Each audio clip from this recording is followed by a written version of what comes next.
Hello my dear students and welcome back to RS only. So today we will be discussing on one very important topic, that is your mains answer writing. Now that your 2 marker questions have gone completely out of the scene, so the thing now becomes a little patchy, that you need to write 5 and 10 marker questions. और यहाँ पर अब आपका रटा रटाया ज्ञान जो है वो आप डायरेक्टली नहीं डाल सकते हो, right? So now you have to become a little bit of analytical.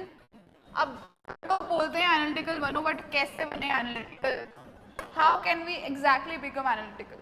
So now since your 2 marker questions have gone completely out of the scene and अब जो आपका रटा रटाया ज्ञान है वो आप नहीं लिख सकते, right? Facts are not being asked now directly. Now what will be asked from you is, you will be asked the concepts. So you need to have complete concept clarity first. Second thing, how you can become analytical is, आपको कोई भी issue दे रहे हैं, कोई भी topic दे रहे हैं, so on that you people need to write from different perspectives. ठीक है? You need to write from what? You need to write from different perspectives. Okay? Now what are those different perspectives? For example, अभी अगर आप देखोगे आपकी semiconductor policy है, right?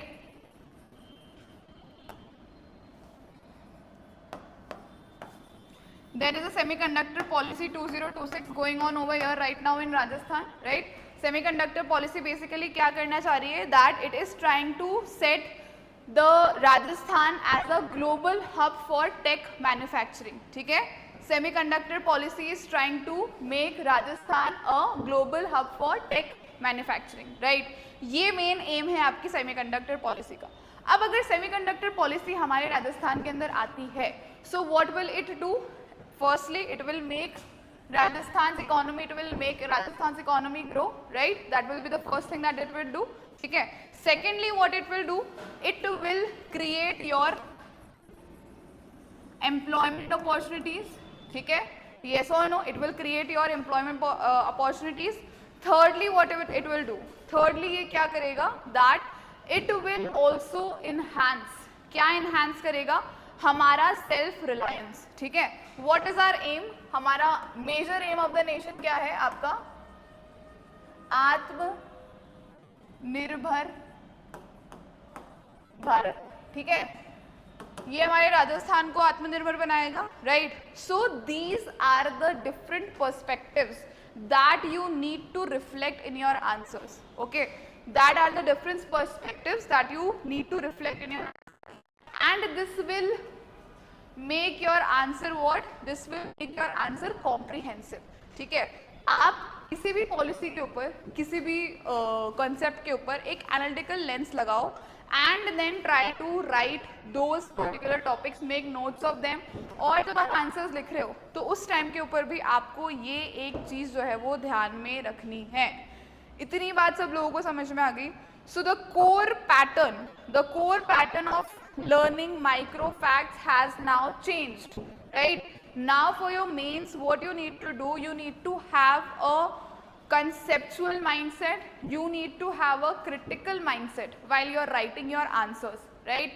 So through this example, I hope you people have understood that what exactly is required from you through the particular examination. ठीक? दूसरी आप approach क्या डाल सकते हो? You can have a pestle approach. ठीक है?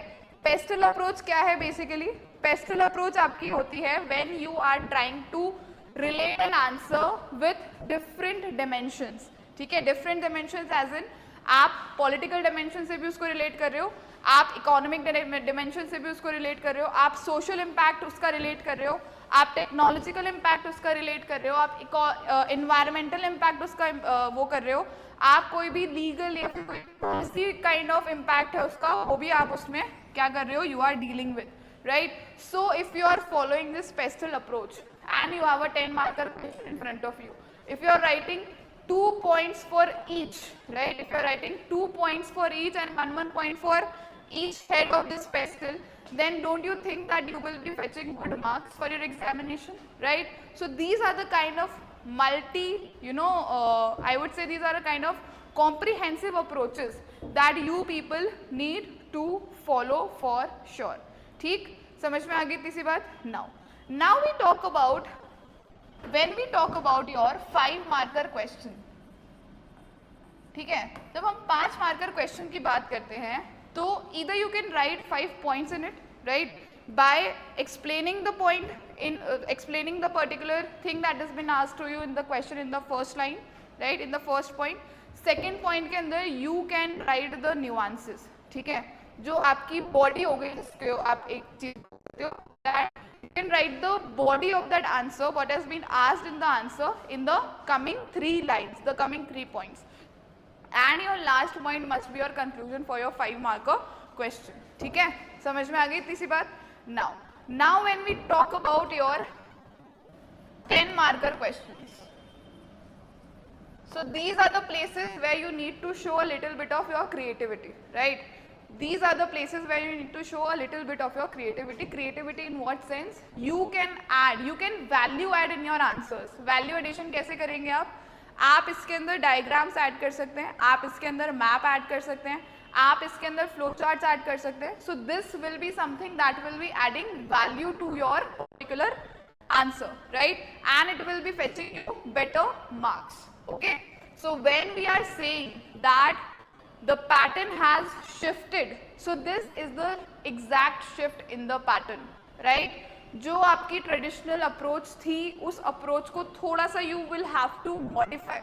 अगर आपको इस एग्जाम को सर्वाइव करना है तो आपको अपनी तैयारी के तरीके में थोड़ा सा मॉडिफिकेशन लेकर आना पड़ेगा, right? So this is something that you need to bring into action. ठीक है, आंसर राइटिंग स्टार्ट कर दो अभी से. नवंबर में आपका एग्जाम है, right? But this is the rightest time where you need to start your answer writing. Why? Because after eventually clearing your pre, what is your main aim? To clear your mains, right? सिर्फ pre clear करना तो आपका aim नहीं है, right? So you people need to be a little mindful कि pre के बाद क्या होगा हमारा.